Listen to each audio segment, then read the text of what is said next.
Yan pa kayo ni Sandana. Wala po. Bagong bago talaga pinatay. Kasi may issue eh. Sige. Hindi, ano po, wala, ano po, ano to? Pag may Viber group lang kami, yung SCQ, yun. As a group, hindi naman kami dalawa lang. Kaya may huling nagkita ng mga CQ batch. Yung, madalas kasi kami nila Joros eh. Dahil may RJ, tas si Melissa Roxanne yun. Pero, as yung malaking buo, grupo. wala. Pero nakit Joseph, no? Kasi may issue ng bus ngayon, doon na-deny na niya. Yung parang may nagsalita si Park Bomba lang. Yeah, yung kagrupo niya. Nakagrupo niya 2-in-1 na parang ginamit daw siyang scapegoat para patakpan yung issue ng drug Ni Sandara. Sandara. What is your reaction ng lang bilang Ginamit na scapegoat ni para patakpan yung issue kay Sandara kasi gumagamit na ng drugs si Sandara. si Sandara. Yeah, what is your reaction ng lang? For me, imposible yan. Bakit? Imposible. Hindi. Matagal ko rin siyang nakasama. Pero lalabas ng March 20. Hindi totoo yun. Yeah, okay. Matagal ko siyang Park nakasama. Bom ang ano eh. Siyempre, ang masasabi ko, kilala ko yung pagkatao niya. I know. Tsaka yung sacrifice niya para sa family niya. Kaya,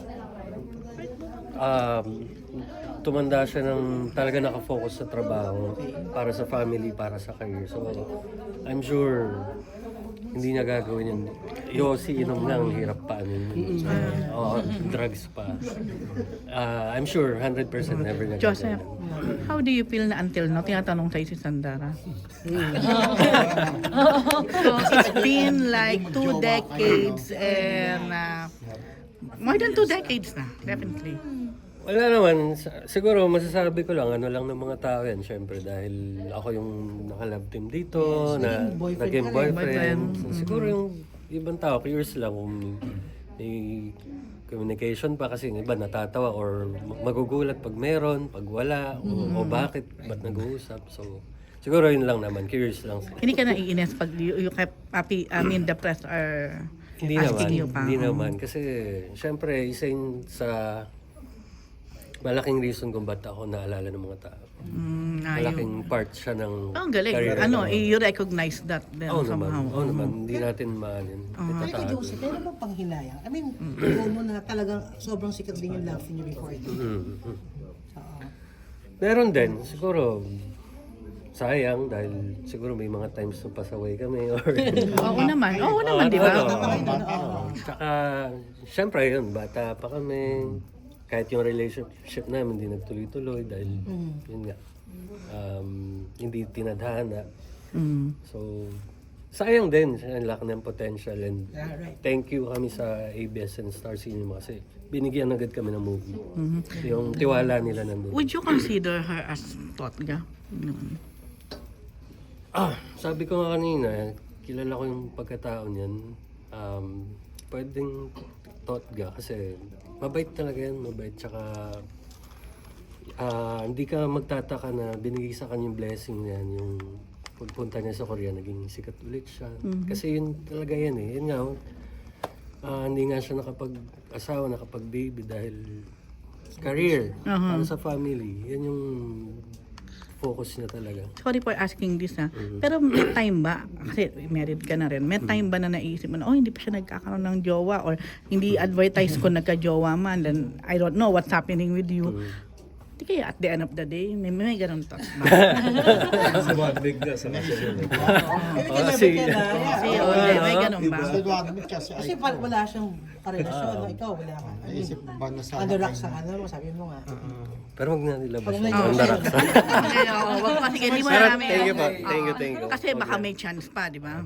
Pero yun, yung Yeah, hindi question. natin, Going back to my question. hindi natin masasabi yung ano, ang mga pwedeng mangyari.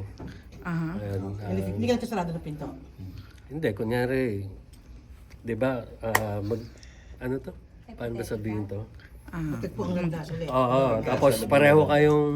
Single. Yun nga. yun. Pareho kayong single available. Baka at the end of the day. Philippine beat Korean pa rin. But last question ko. Joseph, sa career mo and not only love life in your more than 2 decades, may regret ka. Kung may regret ka na sana ganito ginawa ko o sana hindi ganito or what. And then pagbabalikan mo to, anong nagiging reflection mo? Meron din. Like what? Siguro sa mga decision making o kaya maliliit na bagay. Kunyari, example, yan, kilala nila. Kayo po pala. Kilala niyo sila mami, sila daddy. May times kasi, syempre, nung bata kami, pag alam mo yung umuusbong ka na, minsan ayaw mo nang kasama sa taping. Tapos parang ngayon, kahit ano to? Gusto mo araw-araw pa eh. Bakit? Bakit nauwi doon? Kasi si mami may cancer niya. Okay. Because of that. So, kumbaga nakita mo how precious pala that time. Ongoing pa rin yung chemotherapy. Umulit yung chemo niya eh. Natapos na siya last year, kaso may nakita pa rin. Sa breast cancer ba ito? Breast cancer, stage 4 siya. Okay, last question. Only last Okay, question. iyak ka. Okay lang. Ay, nako, sorry. Last question na lang. Pero ayun, yun lang yung regret mo in life and career-wise and everything. May mga, parang adami, malilit na bagay. Kunyari, yung hindi ka nakaka-attend or malilate ka sa work. Hindi naman ako talagang ganun. Pero ang daming, sana mas inayos ko pa. Or nag-focus ka muna sa career. Mas focus muna sa career talaga. Dahil, yun nga, alam ko ang dami natin pwedeng ibigay, pakita. Pero, alam mo namin sa pagkabata, kaysa ipahinga mo, ihimik mo pa, yung mga ganun. So, But if there's something that you are grateful for, ano naman yun? grateful for, syempre, yun pa rin, yung pagsali ko sa Star Circle kasi sobrang daming suntok sa buwan talaga ito nung bago mangyari ito dahil nagtitinda lang ako ng barbecue eh. So, never imagined na makakapasok ko. Then, nangyari na. Ang daming pintong nagbukas, ang daming nakatulong sa family namin. So, yun talaga, yung pagsasali ko sa Star Circle. Okay. Curious lang ako, nakapunta ka na ng Korea naman. Hindi pa. Yun naisip ko yun eh. Naisip ko talaga yun eh. Kung nakapunta ka na. Ikaw ba, I mean, syempre, tagal na rin yung sa daratapos na yan. Pero can you admit, or masasabi mo ba na yung special feelings, yung nandyan pa rin sa puso mo para sa kanya? Push na push. Or Ano wala na ba? ba, nabura na talaga totally, or she will always remain special for you? Special pa rin siya sa akin. mukha Special pa naman. rin. Mahal mo pa. Tot ganyan nga eh. Tot ga, di ba? Oo, Pero yun yung special na. feelings nandun pa rin. Nandun ba rin? I mean, special siya sa akin. Last na, anong ginawa mo dito sa singgaling? Anong what? Kasi di ba, ang dami na pinag-usapan, di man lang na. Nung first season ng Celebrity po, nung Kailan Eten? Batch ni Eten. 2021. Okay. Tapos so, bali ngayon nag-guest. 2022. 2022. Hindi si Patrick Hero. Yan, si Patrick Hill. Okay, so now, you're one of the guests dito sa... Nag-ask sila ng reunion ng lahat ng finalists na sumali. So far lang, ano masasabi mo dito? Kaso napadun ba dito sa mga finalists? Ang gagaling, grabe. Parang hindi na siya pang artista eh. Parang singing contest na talaga. Sinong bet mo? Bet na. Manalo. Oo. Ayan, friend ko si Johannes, tsaka na-surprise ako kasi ang galing niya eh. Kasi lagi kami nagsasama basketball. Ang galing pala niya kumanta. Tapos, si Ate Nikki, Hill. Ay, Valdez pa.